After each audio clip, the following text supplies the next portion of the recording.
دیکھیے، ایک ہوتا ہے زکوٰۃ اور ایک ہوتا ہے بیاج اور سود۔ دونوں کا مقابلہ اور دونوں کیا ہیں، تو سورہ روم کی آیت نمبر 39 میں ہے، وَمَا آتَيْتُم مِّن رِّبًا لِّيَرْبُوَ فِي أَمْوَالِ النَّاسِ فَلَا يَرْبُو عِندَ اللَّهِ وَمَا آتَيْتُم مِّن زَكَاةٍ تُرِيدُونَ وَجْهَ اللَّهِ فَأُولَٰئِكَ هُمُ الْمُضْعِفُونَ۔ یہ سورہ روم کی آیت ہے اور اس کے معنی ہیں، اور یہ جو تم سود یعنی بیاج دیتے ہو تاکہ لوگوں کے مال میں شریک ہو کر بڑھ جائے، تو وہ اللہ کے نزدیک بڑھتا نہیں ہے۔ اور جو زکوٰۃ تم اللہ کی خوشنودی حاصل کرنے کے ارادے سے دیتے ہو، تو غور سے سن لو، یہی لوگ ہیں جو در حقیقت اپنے مال کو بڑھانے والے ہیں۔ تو پتہ چلا کہ زکوٰۃ کو خوش دلی کے ساتھ ثواب کی نیت سے نکالا جائے تو اللہ تبارک و تعالیٰ فرما رہے ہیں کہ در حقیقت یہی مال کو بڑھانے والی چیز ہے۔ زکوٰۃ مال کی حفاظت بھی کرتی ہے اور زکوٰۃ جو ہے مال کو بڑھاتی بھی ہے۔ یہ تو دنیاوی فائدے۔ اخروی فائدے یہ ہیں کہ اللہ تبارک و تعالیٰ زکوٰۃ کی ادائیگی کرنے والوں کو شریعت کے احکام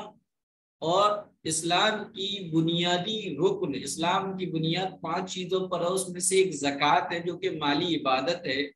اس کی ادائیگی پر ثواب عطا فرمائے گا۔ دوسرا، زکوٰۃ ادا نہ کرنے والوں پر جو عذاب ہے، وعید ہے، اس سے حفاظت ہو جائے گی۔ چنانچہ زکوٰۃ ادا نہ کرنے پر کیا وعید ہے، کیا عذاب ہے، اس سلسلے میں صحیح بخاری کی ایک حدیث ہے، حضرت ابو ہریرہ رضی اللہ تعالی عنہ سے مروی ہے،